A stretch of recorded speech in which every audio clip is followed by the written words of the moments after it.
Welcome to Nonprofit Expert, presented by Donor Perfect.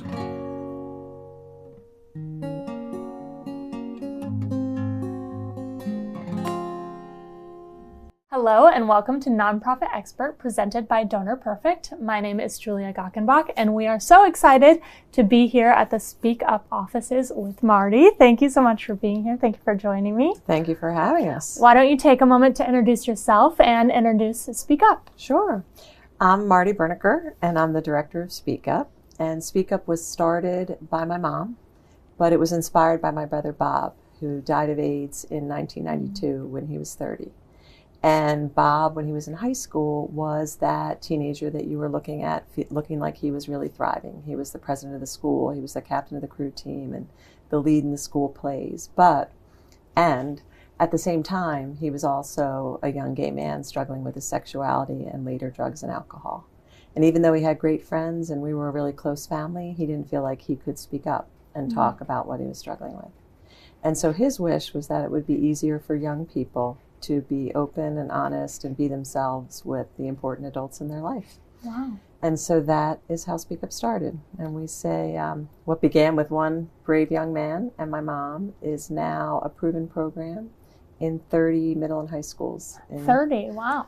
That's the footprint. 30 high schools. Wow. Yeah. Very cool. So tell me a little bit about the program. What happens in these schools? Yeah, well, young people are remarkable, but it's hard to be a young person. Mm-hmm. They're struggling with stress, relationships, mental health, drugs and alcohol, social media. And so it's also hard to be an adult, a parent who is supporting a young person right now. And we can't always see who's struggling. Sometimes the young people that seem the best can be struggling the most. I know that was true of my brother as well. Mm-hmm. And because of that, we are a nonprofit that works to help young people navigate their journey to adulthood by both helping the young people to speak up, to talk openly and honestly about their worries, their concerns, and their challenges to trusted adults in their lives. And we help the adults to gain skills and confidence that they can use to better listen, guide, and support the teenagers in their life. How does that work? Like, do you sit and talk in kind of a focus group, or how are the students able to show that they can speak up? Yeah, okay. So we really have two programs. We have our school-based program, which is our signature program. That's what we're known for. And that is basically has a couple components. The first part is that it starts with the students. And so we go into a school and we ask, any student can be a leader in speaking up. And we ask, what do you want to talk to the adults in your life about that's hard to talk about?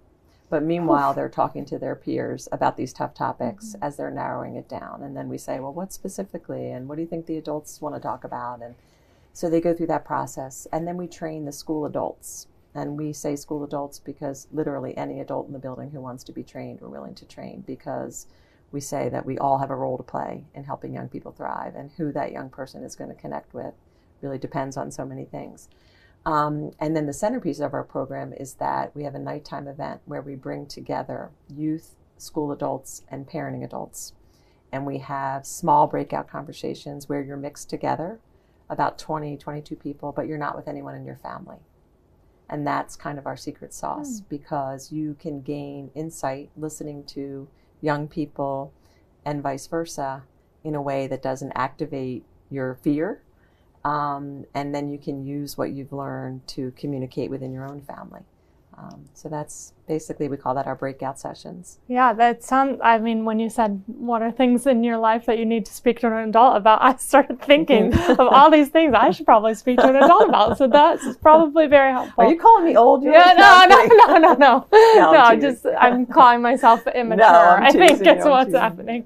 But that's great for the parents to be involved. And like you said, the school adults, that's really unique. What a important addition to that circle. That's amazing. Yeah, and it's neat because my mom really came up with it from gut and instinct. Mm-hmm. And when I took over from her in 2015, I said that my job has been to kind of put the science underneath the art of what she created. And the essence of the model has really stayed the same over 25 years. And sometimes I say it works almost in spite of itself. Like we don't have to do it perfectly. We just kind of have the essential ingredients. And no matter what 22 people you put in a room, they leave having the impacts that we hope for, where they feel less alone, they're more willing to ask for help, and they know which adults they could go to get it. So yeah, what an important environment you're building, not only in the schools or in the programs after school, but a consistent conversation is so important, and you're addressing that, which is really great. Yeah, and then we complemented that, and I guess in 2013 we added what we call our Continue the Conversation series, and that is a community-based program. Oh, wow. It's designed to help the adults, so that second part of it. So the students have a chance in the school-based program, and the school adults to kind of gain skills, but the parenting adults don't have that same opportunity. And so we created the Continue the Conversation to really focus on these same topics, small group conversations facilitated by a mental health expert or whatever the topic may be. And then they can find support, share strategies, ask any questions that they want to build their own confidence and skills as they help their kids navigate. So great. One thing you just mentioned is that Speak Up has been around for over 25 years, which is quite the milestone, and very exciting that you're in this milestone year. Yeah. What are some things that you're doing to commemorate all of the years of Speak Up, and what are some things you're excited about celebrating? Yeah, so we've had a couple major milestones along the way.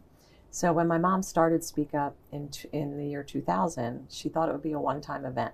Huh. And she brought together... That sounds like such a nonprofit thing. Exactly. Like you think you're doing one thing, and then you have a lifelong, forever commitment. Yeah. So she brought together youth educators and parents from a number of different schools and did this event. And the first year she did it at St. Joe's University. She had 600 people. The next year she had 900. The next year she had 1,000. And it was logistically challenging to do that. So they shifted to it being in the schools in the year 2003. And then in 2009, we shifted to middle schools. And that was recognizing that young people, younger and younger, are struggling and need chances to speak up. And now we moved during 2019 to, instead of us going into the school and delivering the program 100% for them, we now partner more deeply. We call it deeper school engagement, supported delivery, where we train, coach, and support the schools in delivering the program. Now we're at our 25th year, and congratulations. Thank you. To celebrate, we just launched a new website, and we have a new podcast series so that we can share what we've heard and learned from our unique vantage point. And we're going to be celebrating. Our goal is to really express gratitude to our donors and partners that have been with us over all these years, to deepen their relationship with us, and to invite them to stay on the journey, hopefully for the next 25, and to celebrate and to capture and share what we've heard and learned over 25 years, because a lot of that information is in our notes and in our heads, and yet it's really a lot of insight because we've had the privilege of listening to over 35,000 youth and families. Oh my goodness. And so valuable, like to get that real life conversation, that real life experience. I'm sure many, many people will benefit from learning about that. Yeah, and then we're going to do a series of events to do that. So we're going to do a legacy donor dinner, a cocktail party where we invite some existing families who are using Speak Up and have them bring a friend, introduce somebody else to Speak Up to the program.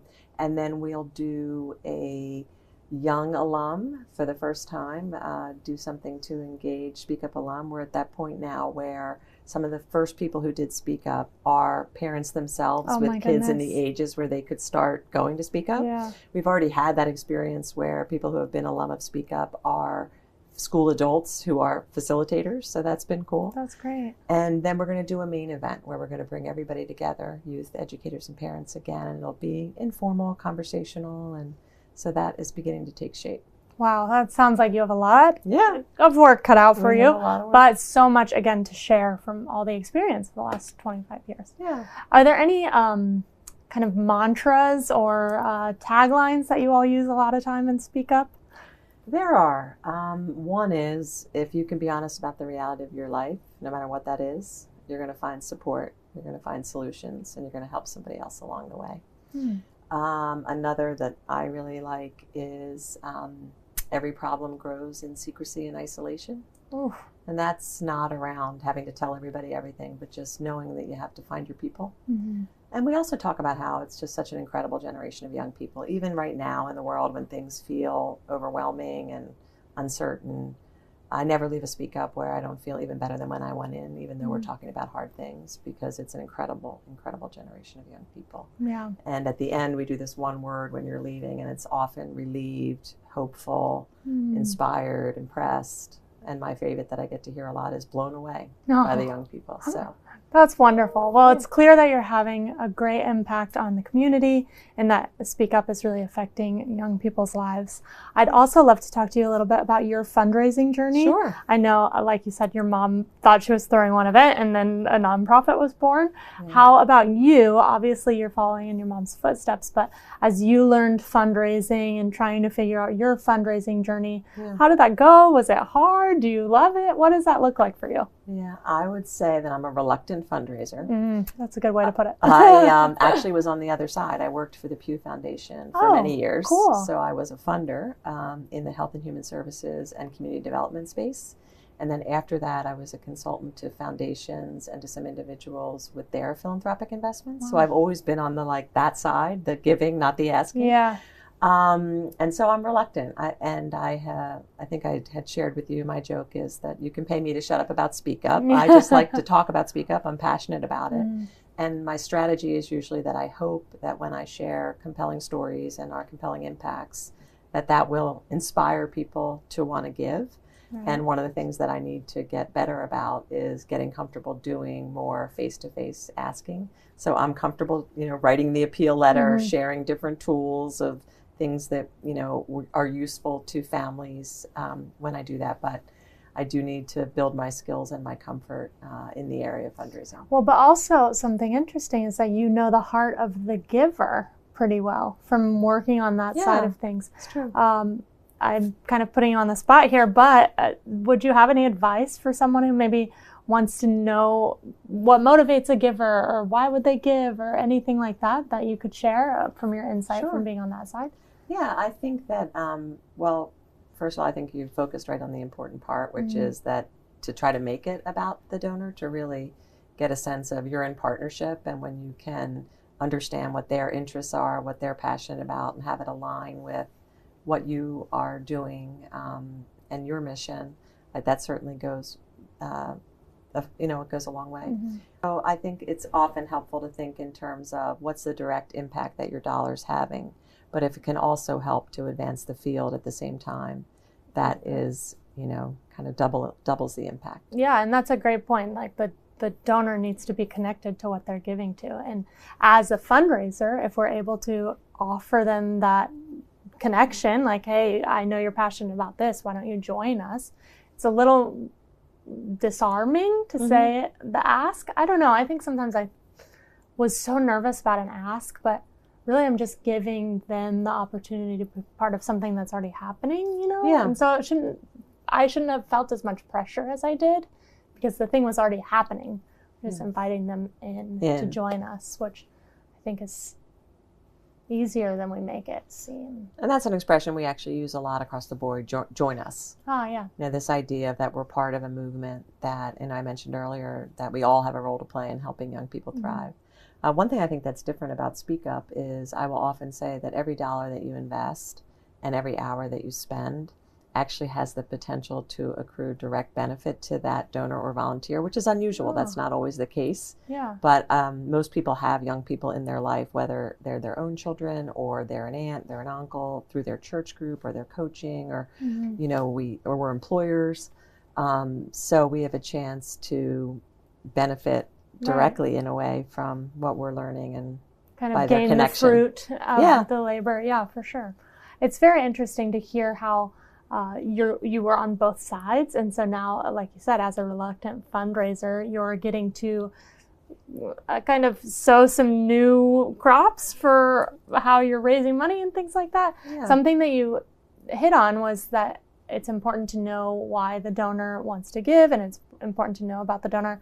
I know for your 25th anniversary, you all are doing a lot of work, especially in Donor Perfect, to identify your donors and classify your donors. Can you tell me a little bit about that? Sure. I think one thing that is a strength of ours is that we started with friends and family, and we have been able, many people started giving in Bob's memory, but we've been able to maintain those donors as we broadened our base.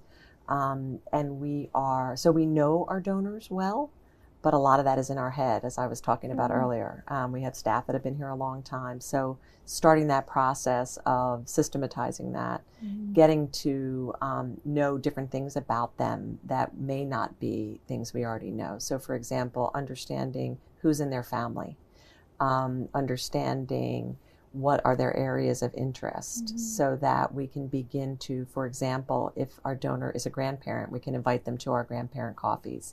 If they have a particular interest and have a family member that might be struggling with mental health, then we can do personalized outreach around the mental health trainings that we offer. So it's a chance to engage them in our programming. I feel like if you have a chance to experience Speak Up in one way or another, you will be compelled to give. That is a great point, thinking through why they would love Speak Up before you think through why they would give to Speak Up. That's an important kind of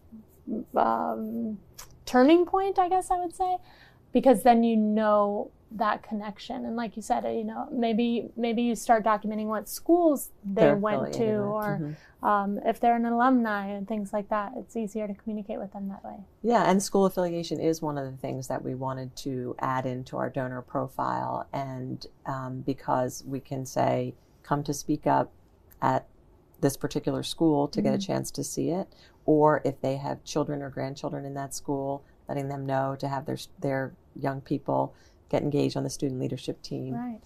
How do you think things like having that information stored, how do you think that will affect the long-term connection with Speak Up? Do you think that gives them a longer lifeline with you all? I think so. And I think it also, one of the things we're looking to do during our 25th anniversary that relates to getting that data and keeping that data is being able to start a young alum program.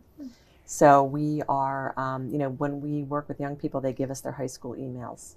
And then they end up in what is a household in our records in Donor Perfect. And so we didn't think ahead of time about, hey, how are we going to build connection for the long haul? So we're going to do an event in the fall to begin to capture that information and then be able to put that into Donor Perfect. But then to think strategically about how do we use Donor Perfect to capture that more proactively now, whether it's cell phones.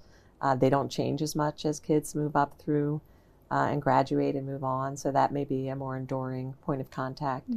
So being able to look at different ways to keep those connections going. And that's a great idea, to use an event to collect information. I think sometimes events seem so spastic and busy and there's so much going on, but to take a moment to get people to write down their email or to fill out a form or scan a QR code or something to capture their information is kind of doing two things at once, which would be long-term beneficial. Yeah, and I think that, we talk about how there's a lot of low-hanging fruit for us in terms of being able to improve our fundraising. That's one of our goals during this 25th anniversary. So we have a pretty simple and one-size-fits-all approach to date, whereby we do 2 hard mail appeals and we do an end-of-the-year email campaign. We dipped our toe in the water with a Giving Day this year during Giving Tuesday. Okay. But that's really it. And then we do very little non-ask touch points. And we do very little recognition, in part because we don't have the confidence in our data. We don't have the protocols in place to sort of ensure that we're keeping our data current and clean. And so as we were thinking about our 25th anniversary, we put together the series of events, and the Donor Perfect team was really amazing. They said, let us help you think through your strategy, what you're trying to accomplish, and what are the best tools that we can use to help you do that. And that's been incredible. So we've started that process, and we had shared that we had developed Debbie Donor, which was like this profile of all the information that we wanted on our donors, and worked with the Donor Perfect team to say, okay, if this is what you want, how do we get that? What do we already have? And in what tables and what fields? We mapped it and are looking at, okay, where are there gaps? Is this something that would be best served by pulling reports out of Donor Perfect, or do you want to create different inputs? So we're working with the Donor Perfect team on that. And all of that information is incredibly valuable. Yeah. Especially, so obviously people talk about keeping information about giving, but you're also talking about keeping information about communication and affiliations and things like that. How will that affect how you communicate with your donors or how they hear about Speak Up now that you have this information?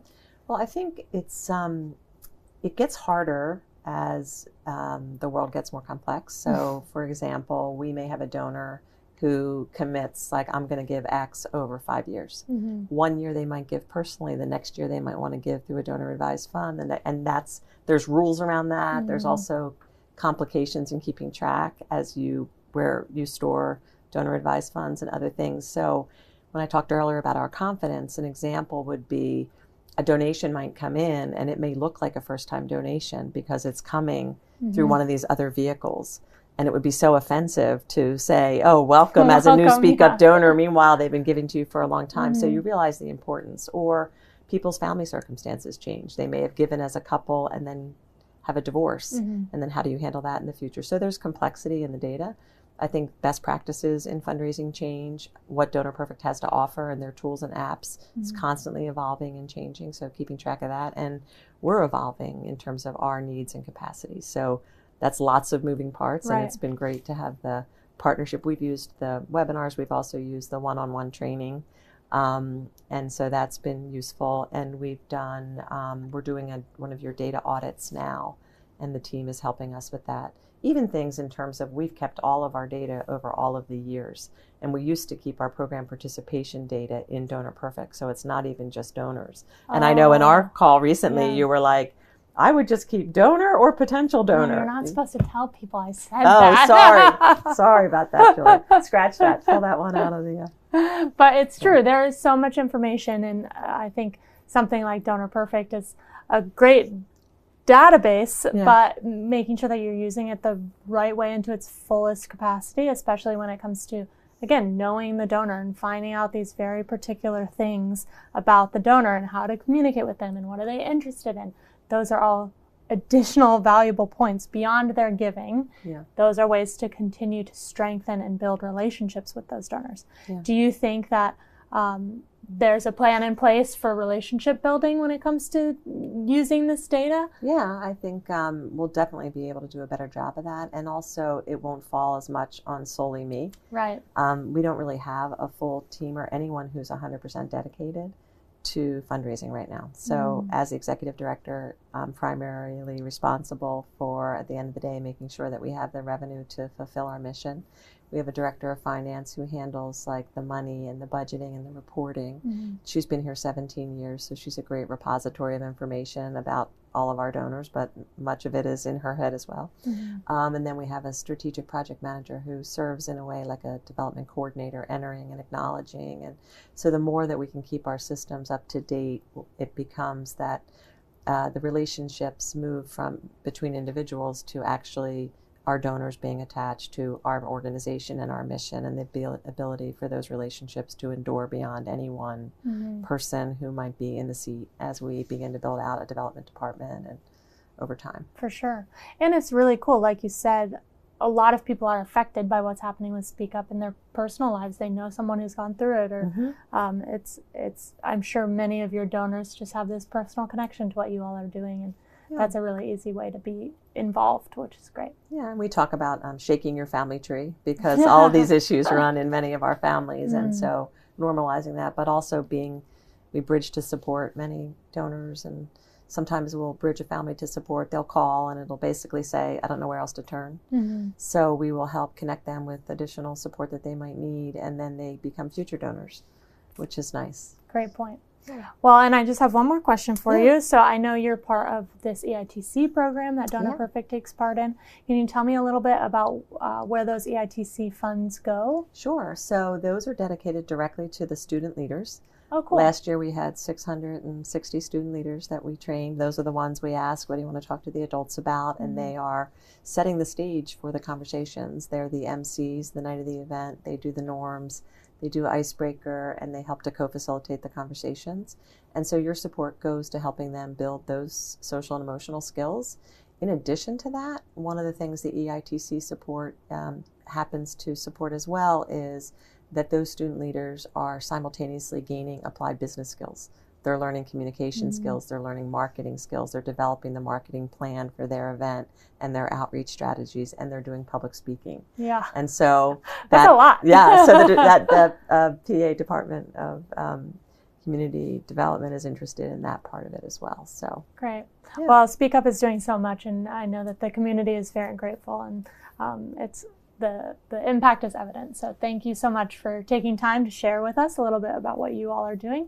And we're excited to see all that happens for your 25th year. It's going to be great. Thank you. And thanks for your support. This is a true story. I did say to Kate and Kim the other day, whoever does Donor Perfect's HR is really good at their job, because the team members that we've met, really everyone has been both very humble, very helpful, and has worked with us to understand what our needs are. No judgment of us in the simplicity or how unclean our data might be, or the hacks that we might do to work around. Just very supportive, not trying to fit us into a particular box. And even looking with us right now for our corporate sponsorship program in terms of what's the best tool to use for that. We have different ways to, different events, management approaches, et cetera, as we're looking forward to the 25th anniversary. So we're super grateful for the partnership. It is definitely a true partnership. Yeah. That's very kind unique of you to say. Thank you so much. Thank you for listening to Nonprofit Expert, presented by Donor Perfect. For more information and a special offer, visit donorperfect.com/podcast.